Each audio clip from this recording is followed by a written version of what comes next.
ជាប្តីប្រពន្ធនឹងគ្នាកុំឲ្យរឿងទាំង5ពីរនេះคล้ายជាចំណុចបំបែកបំបាក់ជីវិតគ្រួសារអ្នកឲ្យសោះអត្ថបទគេហទំព័រក្នុងស្រុកគិតទៅជីវិតប្តីប្រពន្ធទំនាក់ទំនងក៏ផុយស្រួយណាស់ដែរកុំគិតថាคล้ายជាប្តីប្រពន្ធគ្រួសារតែមួយហើយនឹងមិនបែកបាក់ប្រេះឆានោះប្រសិនបើអ្នកមិនយល់ពីពាក្យថាប្តីប្រពន្ធមិនចេះប្រើជីវិតជាប្តីប្រពន្ធប្រកាសជាងាយនឹងបែកបាក់យ៉ាងឆាប់រហ័សហើយក៏មិនអាចផ្សះផ្សាបានវិញដែរដូច្នេះហើយអ្នកត្រូវដឹងថាជីវិតជាប្តីប្រពន្ធមានរឿងមួយចំនួនអ្នកត្រូវតែជៀសវាងកុំឲ្យវាคล้ายជាចំណែកនៃបញ្ហាបណ្ដាលឲ្យជីវិតគ្រួសារបែកបាក់ឲ្យសោះ1ពាក្យសម្ដីអ្នកដទៃ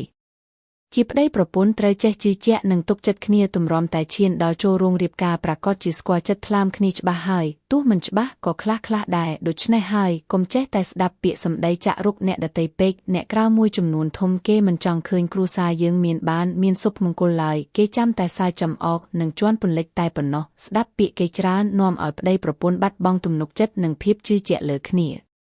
ពីបញ្ហាខាងក្រៅផ្ទះ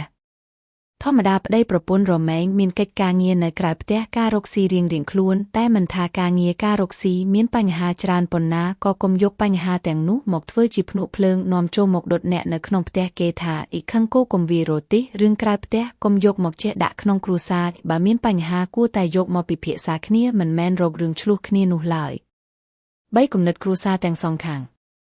ដឹងថាឪពុកម្ដាយតែងតែចង់ឲ្យកូនចៅបានល្អតែគំនិតគាត់មិនមែនសុទ្ធតែត្រឹមត្រូវនោះឡើយដូច្នេះហើយកុំសូវតាមឬព្យាយាមតម្រូវចិត្តឪពុកម្ដាយឬសាច់ញាតិបងប្អូនមិនថាខាងណាក៏ដោយរហូតធ្វើឲ្យប្តីប្រពន្ធថ្នាក់ដាក់គ្នាជាពិសេសគឺមាត់ចេចចូលរបស់ញាតិនឹងតែម្ដងបងប្អូនសាច់ឯងក៏មិនមែនសុទ្ធតែល្អល្អោកល្អឿនចង់ឃើញយើងបានសុខនោះដែរ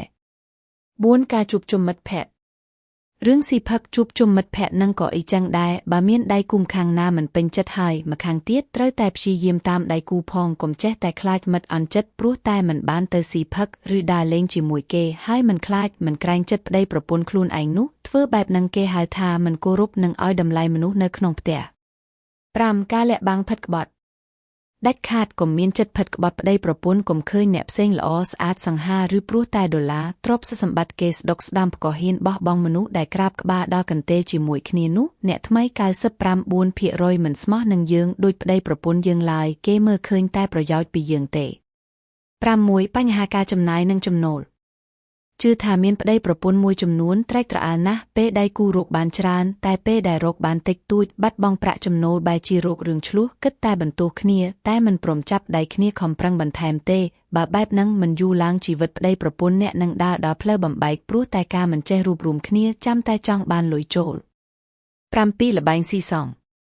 កុំយកខ្លួនទៅបៀតនឹងល្បែងស៊ីសងទោះដៃគូពូកែរកឬអាចរកបានច្រើនប៉ុណ្ណាក៏ដោយតែបាំខាងទៀតចាំតែបំផ្លាញហើយប្រកាសជារលាយទៅជាមួយគ្នាមិនខានហើយបើមានដៃគូគិតតែបំផ្លាញហើយនោះគ្មានអ្នកណាចង់បន្តនៅរួមរស់ជាមួយគ្នានោះឡើយ